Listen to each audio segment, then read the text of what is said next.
Nakalimutan ang mana. Masasakitin ang mami ni Rina kaya isang araw tinawag niya ang lahat ng kanyang 5 anak at nagbilin. Mabuti nang habang buhay pa ako ay magbili na ako sa inyo, sabi niya. Dahil balo na siya, siya na ang nagdesisyon kung kanino niya ipapamana ang bahay at kung sino-sino ang maghahati sa iba pa niyang mahalagang mga gamit.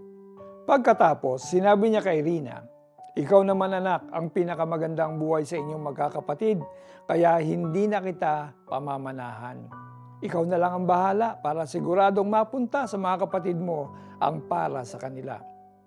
Kahit totoong nakakaangat sa buhay si Rina kumpara sa lahat ng mga kapatid niya, nang marinig niya ang sinabi ng ina, may kirot siyang naramdaman. Masakit pa rin marinig, sana kahit fake na hikaw. Pinamanahan niya ako. Natatawa pero seryosong naikwento ni Rina. Gumaang na lang ang pakiramdam ni Rina nang marinig niya sa Bible study ang Romans chapter 8 verse 17, "Because we are God's children, we also know that we will receive good things from Him. Those are the things that He has promised to give to His children.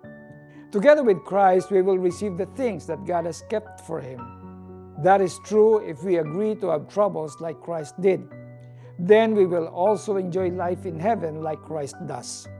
Here on earth, we may receive an inheritance from our parents, and rightfully so.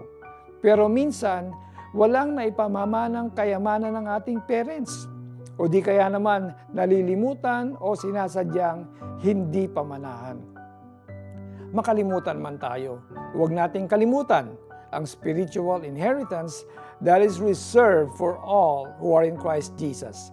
The blessings of God the Father, both now and in the afterlife, will exceed our expectations. Let's pray. Dear God, help me to realize how much blessed I am because I am your child. Dumaan man ako sa kakulangan o suffering, paminsan-minsan, tiyak na nariyan kayo sa tabi ko at hindi ninyo ako kinakalimutan. In Jesus' name I pray. Amen. Read the book of Ephesians and take note of the many blessings you have because you are in Christ. At yamang mga anak, tayo'y mga tagapagmana ng Diyos at kasamang tagapagmana ni Kristo. Sapagkat kung tayo'y kasama niya sa pagtitiis, tayo'y makakasama niya sa kanyang kaluwalhatian. Mga taga-Roma 8:17. Ako po si Bishop Alex Tinsay na nagsasabing kung tagapagmana tayo ni Kristo, wala na tayong hahanaping iba pa. God bless you more and have a wonderful day.